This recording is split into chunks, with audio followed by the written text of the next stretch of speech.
sometimes be fairly critical of you. He was not too happy when you accepted a knighthood, was he? No, I mean, he's not a happy person. In the world of rock and roll, few relationships have captivated audiences quite like that of Keith Richards and Mick Jagger. As the dynamic duo behind the legendary Rolling Stones, their musical partnership has thrived for decades, producing timeless hits that resonate with fans worldwide. However, their relationship is far from simple as we imagine. While many view them as inseparable collaborators, rumors of rivalry and discord have long fueled speculation about their true bond. So, what's the real story behind Keith and Mick's tumultuous relationship? Watch until the end of the video to learn this surprising truth. Initially, Mick Jagger and Keith Richards shared a bond that stretched back nearly 7 decades, rooted in their early years growing up in Dartford, a small town in Kent, England. Their remarkable friendship, which later became the bedrock of one of the most successful musical partnerships in history, began in the unassuming setting of Wentworth Primary School. Jagger and Richards first crossed paths as young boys in the 1950s. They lived just a street away from one another, their mothers were acquainted, and their lives intersected in the close-knit neighborhood. Reflecting on those early days, Mick Jagger told Rolling Stone in 1995, "I can't remember when I didn't know him." This statement underscores the depth of their connection. It wasn't so much a case of meeting as it was a matter of always knowing one another. They played together, went to the same school from ages 7 to 11, and while they weren't inseparable, there was a familiarity and comfort between them that would resurface in later years. Though Jagger and Richards were friends, they weren't what you might call best friends during their primary school days. Jagger described them as friendly but not particularly close. They played together occasionally, but their social circles and interests may have been somewhat different. Yet their shared experiences during these formative years planted the seeds for the extraordinary partnership that would eventually unfold. Their lives briefly diverged after primary school. At the age of 11, they attended different secondary schools. Jagger went to Dartford Grammar School, while Richards attended Dartford Technical School, which was near Jagger's home. Although they no longer attended the same institution, they remained aware of each other's lives. Jagger mentioned in his Rolling Stone interview that he would see Richards coming home from school, as Richards's school was less than a mile away from where he lived. This casual observation highlights the persistent connection between them, even as they begin to navigate different paths. One of the key elements in keeping this bond alive during their teenage years was their mothers. Jagger's mother, in particular, had a tendency to maintain relationships and connections with old acquaintances. She made sure to stay in touch with Richards's family, and through this, Jagger was able to keep tabs on where Richards lived, even as life moved on. In many ways, the friendship between their mothers mirrored the way Jagger and Richards would later be connected, not always directly in each other's lives, but never far from one another. One ordinary day in October 1961 turned into one of the most significant moments in rock and roll history. Mick Jagger and Keith Richards, two young men on separate paths, unexpectedly crossed each other's way at Dartford train station in Kent, England. It had been years since they'd last connected. After their childhood friendship in Dartford, they had drifted apart during their secondary school years, each following his own interests and ambitions. But on that particular day, fate intervened. Mick Jagger was on his way to the London School of Economics, where he was preparing to pursue a more traditional career path, far from the world of rock and roll that would soon come to define him. He carried with him something quite valuable, a collection of rhythm and blues records, which were difficult to come by in England at the time. Meanwhile, Keith Richards was en route to Sidcup Art College, where he was pursuing his passion for art, though he was equally passionate about music, especially the American blues that had begun to influence his guitar playing. The chance encounter between Jagger and Richards was a pivotal moment that would alter the course of both their lives. According to Jagger in an interview with Rolling Stone, I had these rhythm and blues records, which were very prized possessions because they weren't available in England then. Richards, a fellow music enthusiast, was immediately drawn to the records. He said, "Oh yeah, these are really interesting." That kind of did it. That's how it started, really, Jagger recalled. This shared passion for rhythm and blues, a genre both admired, became the foundation of their renewed friendship and would soon become the cornerstone of their musical partnership. From that fateful meeting at Dartford Station, Jagger and Richards began to reconnect, not just as friends but as fellow musicians with a shared dream. They kept in close contact, often meeting to listen to records together. For both of them, these sessions were more than just casual hangouts. They were the incubators for their future collaboration. Richards began bringing his guitar along, and the two would spend hours immersed in music, exploring the rhythm and blues tracks that fascinated them. Jagger's memories of those early days reveal the natural progression of their collaboration. "So I said, 'Well, I sing, you know, and you play the guitar,'" he told Rolling Stone, referring to the simplicity and inevitability of their partnership. Very obvious stuff. In those moments, the seeds were planted for what would become one of the most famous songwriting duos in music history. Before the Rolling Stones came to be, Jagger and Richards joined forces with two other musicians to form a band called Little Boy Blue and the Blue Boys. They began performing at small clubs around London, honing their skills and building their musical chemistry. These early gigs were crucial in developing their sound and style, and it was in these modest venues that the future Rolling Stones began to take shape. While Little Boy Blue and the Blue Boys were gaining experience and confidence, another key player entered the picture: Brian Jones, a multi-talented guitarist who had been playing in London's blues scene. Jones was driven by a desire to form a band that could authentically play the blues, and he quickly became the catalyst for the next step in Jagger and Richards' journey. Together with Jagger, Richards, keyboardist Ian Stewart, and drummer Mick Avery, Jones helped form a new band that would come to be known as the Rolling Stones. The name Rolling Stones was chosen by Jones, inspired by the title of a Muddy Waters song, and the group made their official debut on July 12, 1962, at the Marquee Club in London.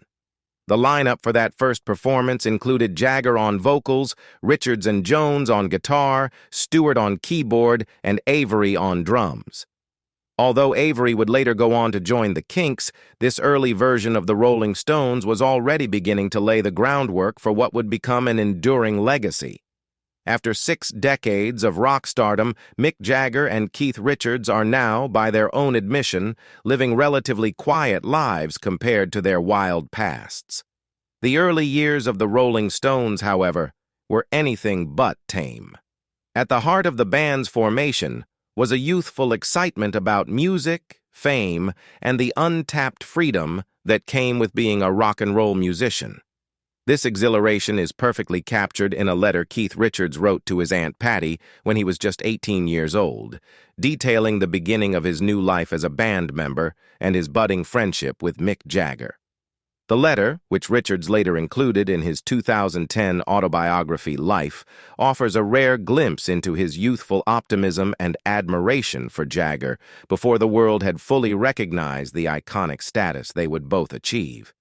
It was in this letter that Richards nostalgically recalled his fateful encounter with Jagger at Dartford train station in October 1961, where the two former schoolmates reconnected after years of drifting apart.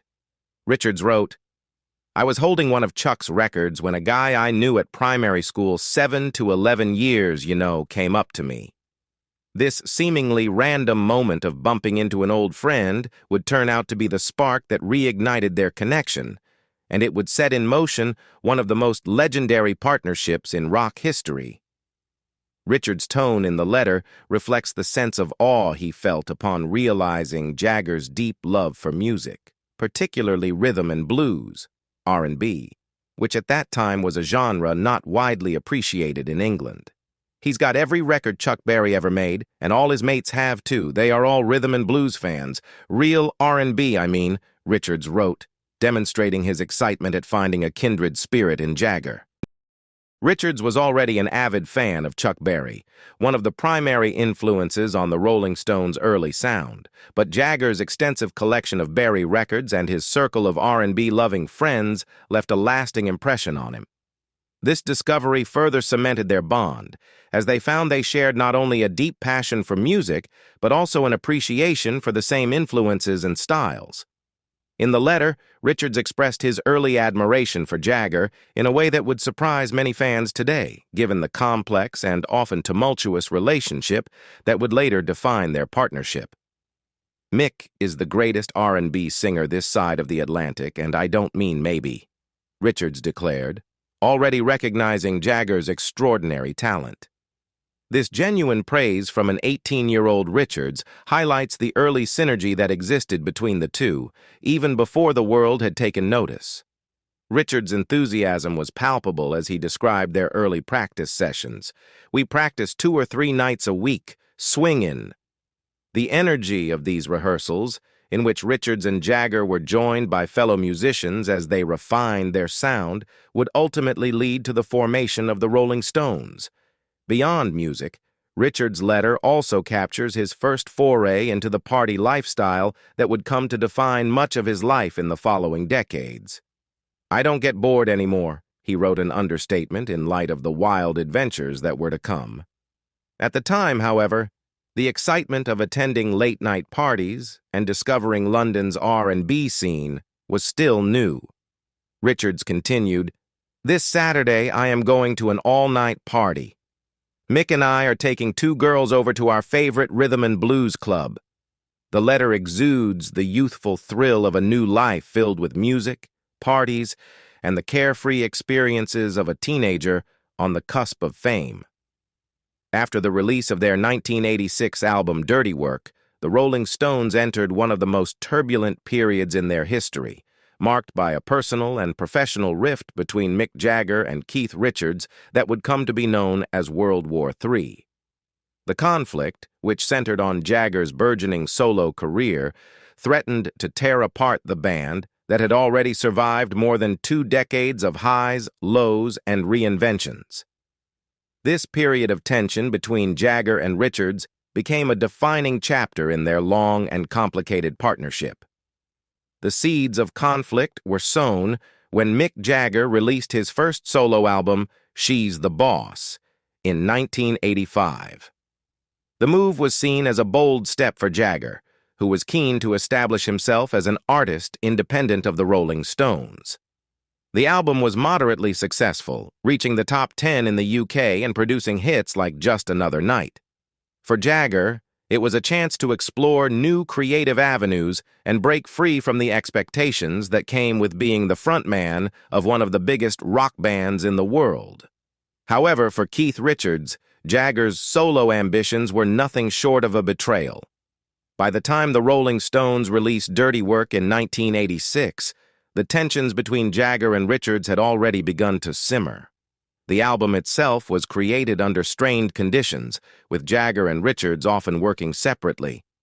Jagger's focus was already drifting towards his solo career, while Richards was dedicated to keeping the Stones together. When Jagger announced plans to release another solo album, Primitive Cool, in 1987, Richards was livid. He had hoped to take the Stones on tour to support Dirty Work, and was furious that Jagger seemed more interested in pursuing his solo career than in promoting their work as a band. Richards later expressed his deep frustration in interviews, admitting that Jagger's decision to go solo felt like a personal affront.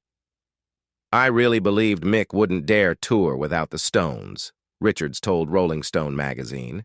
"It was too hard a slap in the face to deliver us. It was a death sentence." For Richards, the Rolling Stones were more than just a band. They were a brotherhood, and Jagger's pursuit of solo fame felt like a rejection of that bond. The idea of Jagger stepping away from the Stones to focus on his own career was, to Richards, unthinkable and unacceptable. At the heart of the conflict was a fundamental difference in how Jagger and Richards viewed the future of the Rolling Stones. For Jagger, the Stones had been a significant part of his life, but after more than 2 decades in the spotlight, he was eager to explore other aspects of his creativity and personal life. "We've had a lot of ups and downs in the Rolling Stones, and this is one of them," Jagger told Rolling Stone when asked about the rift. "I, for one, hope we will regroup. I love the Rolling Stones. I think it's wonderful. I think it's done a lot of wonderful things for music. But, it cannot be, at my age, and after spending all these years, the only thing in my life." Jagger's statement reflected his desire for autonomy. He felt that after spending so many years as the face of the Rolling Stones, he had earned the right to pursue his solo interests without being tied down by the expectations of the band. "If I want to step outside of it in any way I want, I feel I have the right to do so," Jagger asserted, emphasizing that while he valued the Stones, he wasn't willing to let it define his entire life. For Richards, however, Jagger's solo ambitions were a threat to the very existence of the Rolling Stones. He had always seen the band as a lifelong commitment and was deeply hurt by what he perceived as Jagger's disloyalty. The fact that Jagger seemed willing to prioritize his solo career over the Stones felt like a breach of the trust that had held the band together for so long.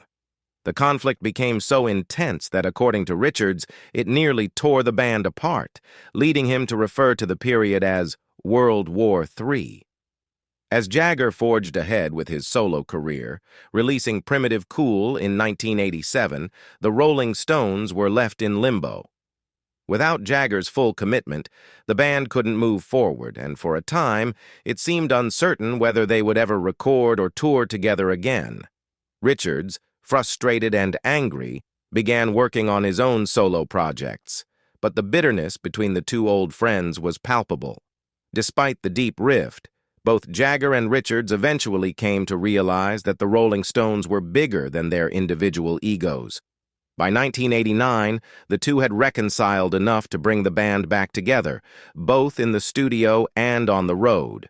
That year, they released the critically acclaimed album Steel Wheels and embarked on a world tour, signaling that the Stones were not done yet. However, the dynamic between Jagger and Richards had been permanently altered. While they continued to work together, the tension and mistrust that had surfaced during World War III would linger for years to come. In 1988, during the height of tensions between Mick Jagger and Keith Richards, Richards released his first solo album, Talk Is Cheap. One track on the album stood out as a stark reflection of the bitter feelings that had been simmering between the two longtime bandmates, You Don't Move Me Anymore.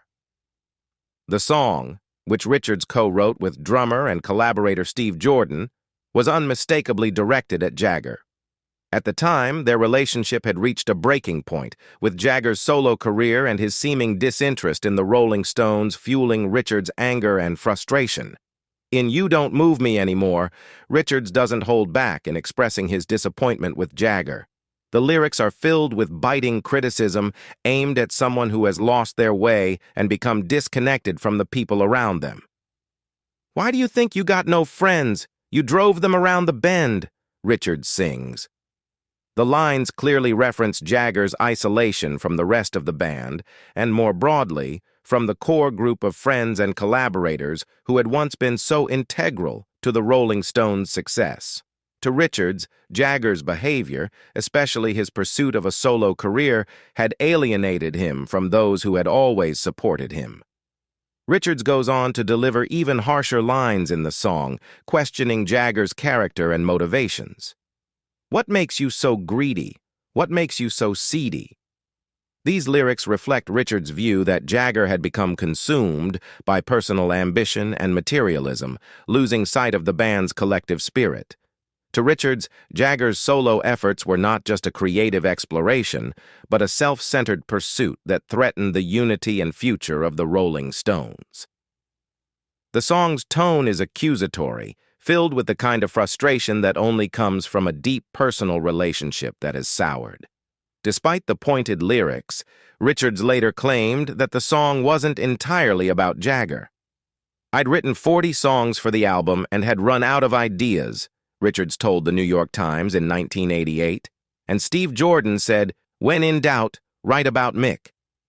While the song was clearly inspired by his tumultuous relationship with Jagger, Richards also suggested that it could apply to any friendship that had gone off the rails. "The song is not just about him. It can be about any friend you think is messing up," Richards explained, indicating that while Jagger was the muse for the song, its themes of betrayal and disappointment were more universal. For Richards, the disagreements between him and Jagger were not just professional, but deeply personal.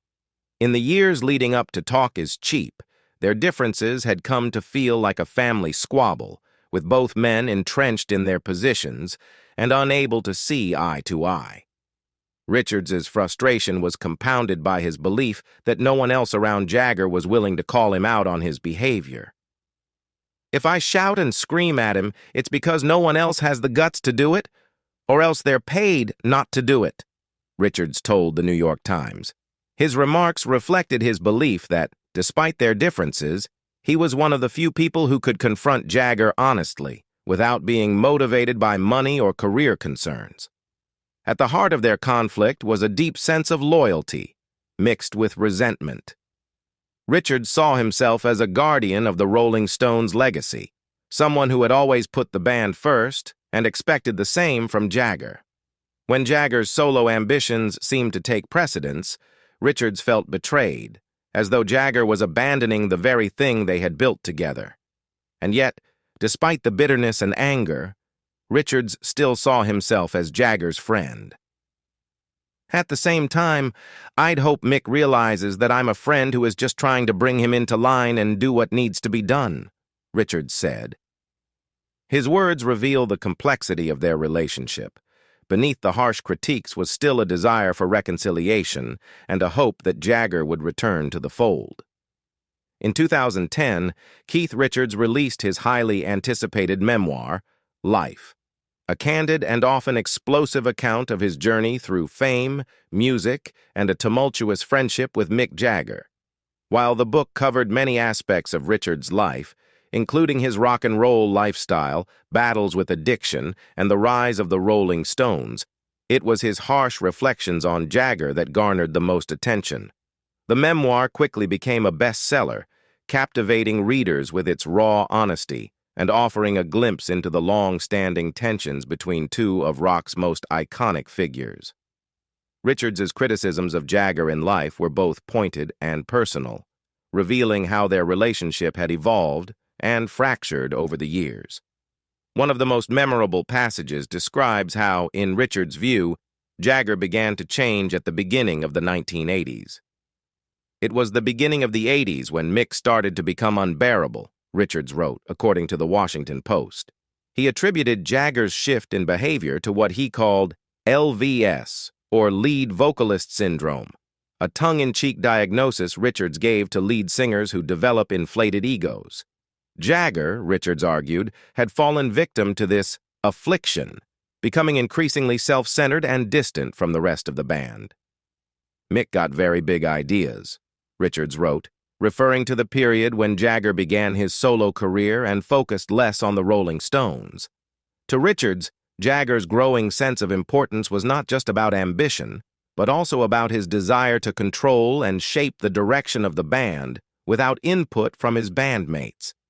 This was something Richards resented deeply, as he had always viewed the Rolling Stones as a collective, not a vehicle for any one individual. Jagger's leadership style, which had become more domineering, led to friction not just with Richards, but with other members of the band as well. Richards did not shy away from mocking Jagger's newfound sense of superiority, describing how the other band members would refer to him derisively by nicknames like Brenda, Her Majesty, or simply Madam. These names were used to poke fun at Jagger's allegedly high-maintenance, diva-like behavior, which they felt was at odds with the camaraderie and rebellious spirit that had once defined the Stones. According to Richards, this transformation in Jagger's personality and attitude led to a growing distance between them, both professionally and personally. What had once been a close friendship between two young men who shared a deep love for music had become strained by ego and ambition. Toward the end of life, Richards reflected on the way his relationship with Jagger had deteriorated over the decades. He lamented the fact that their friendship had changed so dramatically, writing, "I used to love to hang with Mick, but I haven't gone to his dressing room in, I don't think, 20 years. Sometimes I miss my friend. Where the hell did he go?" This passage captures the deep sense of loss Richards felt, not just for the friendship they once had, but for the person Jagger used to be. Richards' words suggest that while he still harbored resentment towards Jagger for his behavior, there was also a lingering sadness over the dissolution of their bond. The release of Life ignited widespread speculation about how Jagger would respond to Richards' portrayal of him. While Jagger has always been more private and restrained when it comes to public comments about the inner workings of the Rolling Stones, his thoughts on life were eventually revealed through the words of music journalist Rich Cohen. In Cohen's 2016 book, The Sun and the Moon and the Rolling Stones, Jagger's perspective on Richards' memoir was paraphrased, offering a glimpse into his side of the story. "Imagine that everything Keith says is true," Cohen wrote, summarizing Jagger's feelings. "Now imagine those things being said by a business partner. Now imagine that your partner is drug addicted. Sometimes you have a big meeting and he doesn't show, or maybe he gets busted on the eve of a world tour. What in such a case would you make of his complaints?" Jagger's response, as filtered through Cohen's words, points to the deep frustrations he had experienced working alongside Richards over the years. While Richards had criticized Jagger for his ego and leadership style, Jagger likely saw Richards as unreliable and difficult to work with, particularly during the years when Richards was struggling with heavy drug use. In what seemed more like a jab meant to provoke than a serious observation, Richards wrote, "Marianne Faithfull had no fun with his tiny todger," before adding, "I know he's got an enormous pair of balls, but it doesn't quite fill the gap." This comment about Jagger's manhood caused a significant stir, not only in the public eye, but also within the Rolling Stones. While Richards was known for his devil-may-care attitude and acerbic wit, this particular remark appeared to cross a line, one that would require an apology for the sake of the band's future. The impact of Richards' comment was immediate, and it quickly became one of the most notorious parts of his memoir. The British press, always eager for a sensational story about the Stones, eagerly picked up the quote. It wasn't just Richards and Jagger's rocky relationship being aired publicly anymore. Now their private lives were thrust into the limelight in an embarrassingly intimate way. Jagger, a man who had built his career on a swaggering, confident persona, was undoubtedly not amused by the commentary about his tiny todger, a remark that mocked his masculinity in a very public fashion. Richards's jab didn't just hurt Jagger on a personal level. It threatened to further damage an already strained relationship between the two bandmates. By this point in their careers, tensions between Jagger and Richards were nothing new. Their ups and downs had been well documented over the years, with notable feuds stemming from Jagger's solo career, Richards' wild behavior, and ongoing creative differences. But this particular insult hit below the belt, quite literally, and required more than just a shrug to resolve. The Rolling Stones' future, in many ways, depended on it. In interviews following the release of Life, Jagger addressed the issue, albeit somewhat diplomatically. When speaking with Rolling Stone, Jagger acknowledged the importance of the apology Richards had offered, stating, "Well, I think it was a good thing he got together with me and said that. I don't really want to talk about it apart from that, but I think it's good that he said it, and yes, it was a prerequisite, really." Jagger's restrained response suggested that while the comment had clearly struck a nerve, he wasn't willing to let it derail the band entirely. However, it also implied that without Richards' apology, the Rolling Stones' fate may have been in jeopardy. Richards, for his part, was characteristically cavalier about the whole affair. When asked about the situation in his own interview with Rolling Stone, he admitted to apologizing, though he hinted that the apology might have been more about pragmatism than genuine remorse. "We resolved it in our own way, Richards said. "I said I regret if I caused you any, inconvenience or pain or something. I'd say anything to get the band together, I'd lie to my mother." This statement, though meant to be humorous, revealed Richards's true motivation: keeping the Rolling Stones intact. His willingness to smooth things over with Jagger, even if it meant issuing an apology he wasn't entirely committed to, underscored how much Richards valued the band and its legacy. While Richards might have downplayed the significance of the apology, Jagger seemed to see it as a necessary step in mending their fractured relationship.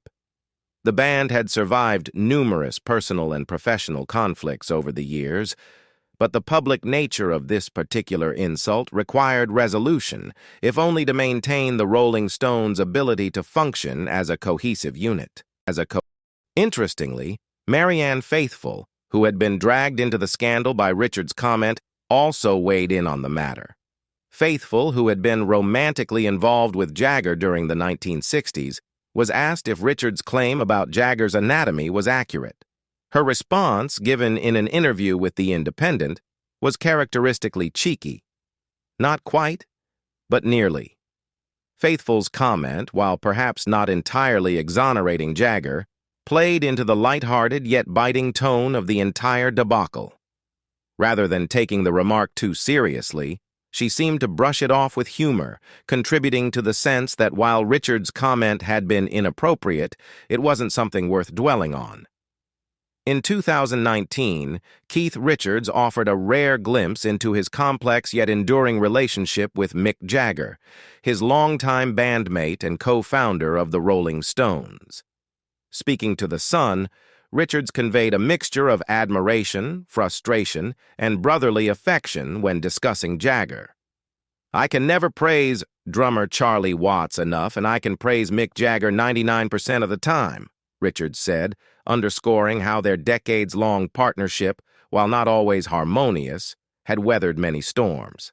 He added, "Mick knows what I mean, and he'll say the same about me. Things happen between Mick and me because it's just two guys working together. You only hear about the odd bust-up. I love the man 99% of the time." Richards's words reflected a deep understanding of the dynamics between himself and Jagger, whose relationship has been one of the most talked about and analyzed in rock history. As Richards pointed out, the public only tends to hear about their occasional conflicts or bust-ups, but much of their interaction is based on mutual respect and a shared sense of purpose. Their bond has been tested by egos, creative clashes, and personal differences, but through it all, the two have remained inextricably linked. Richards' comment about loving Jagger 99% of the time suggests that while their disagreements can be intense, they are ultimately overshadowed by a deep-seated admiration and affection for one another. During the interview, Richards also took a moment to reflect on his solo career, particularly his debut solo album, Talk Is Cheap, which was released in 1988. The album marked a significant departure for Richards, as it allowed him to step outside the shadow of the Rolling Stones and showcase his talents as both a guitarist and a frontman. Richards hinted that Jagger played an indirect role in motivating him to pursue a solo project. "Mick wanted to spread his wings, and I thought, why not spread mine?" Richards said. At the time, Jagger had been exploring his own solo career, having released his first album, She's the Boss, in 1985, followed by Primitive Cool in 1987.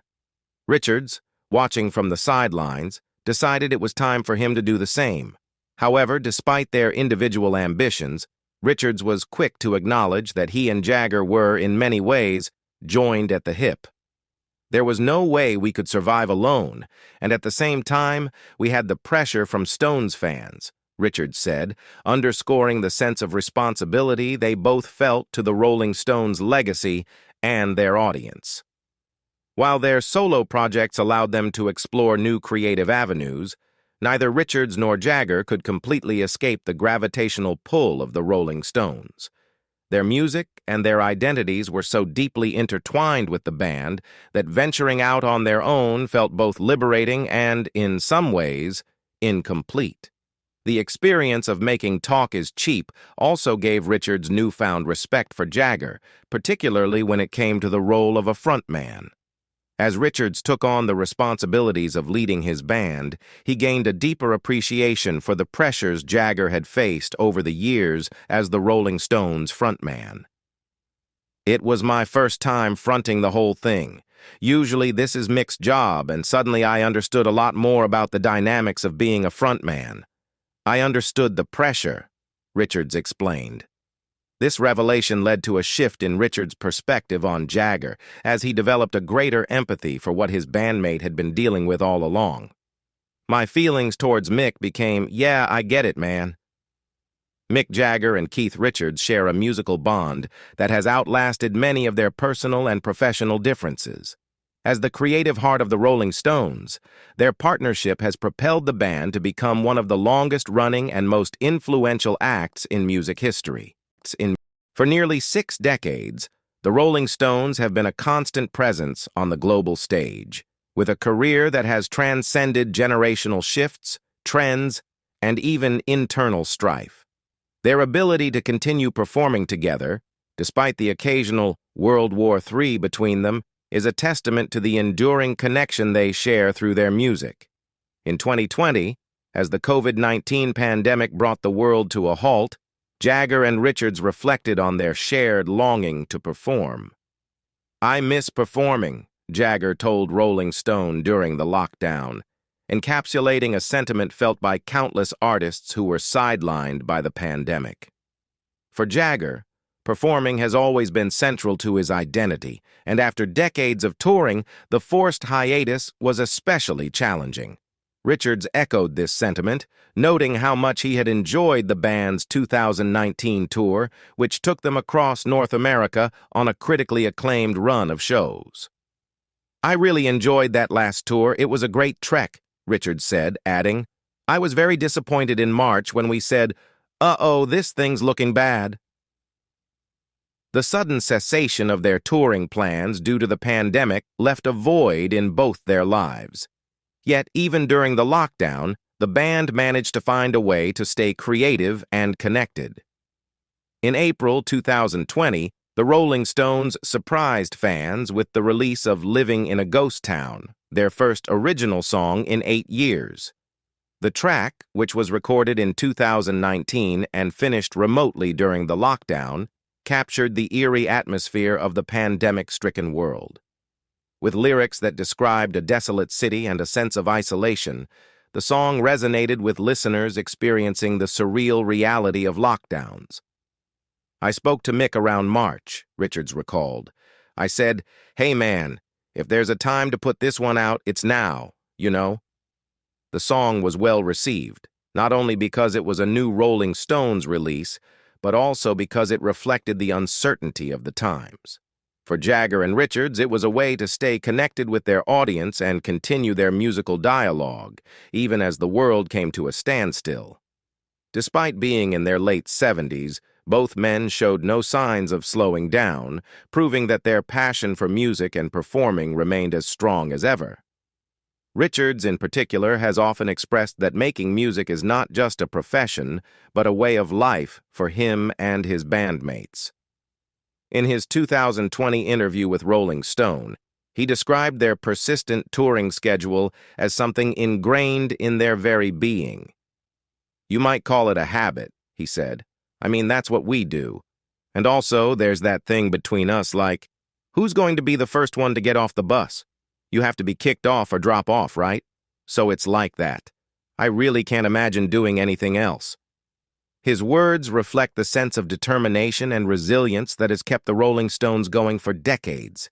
Despite the physical toll of aging, Richards' commitment to the band and his craft remains unwavering. Part of what keeps the Rolling Stones motivated is their connection to their audience and the sense of responsibility they feel toward their fans. Richards has often spoken about the special relationship the band shares with their audience, describing it as a kind of unspoken empathy.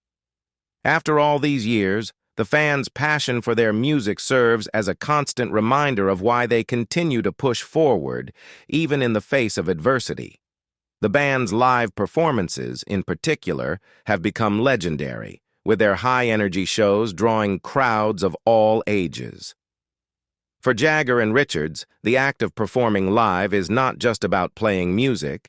It's about creating an experience that resonates deeply with their audience. As the Rolling Stones approached their 60th anniversary in 2022, both Jagger and Richards expressed a desire to mark the occasion with another tour if circumstances permitted. "I hope we're all there, man," Richards said with a mixture of optimism and realism. "It's something to look forward to." The idea of celebrating 6 decades of music with their fans was something Richards clearly cherished, as it represented not only the longevity of the band, but also the endurance of their partnership. What do you think about Keith Richards and Mick Jagger's relationship? Leave us your comments in the section below. We hope you have found this helpful video. Don't forget to leave a like, share, and subscribe to the channel if you like it. Thank you for watching this, and see you in the next videos. Goodbye.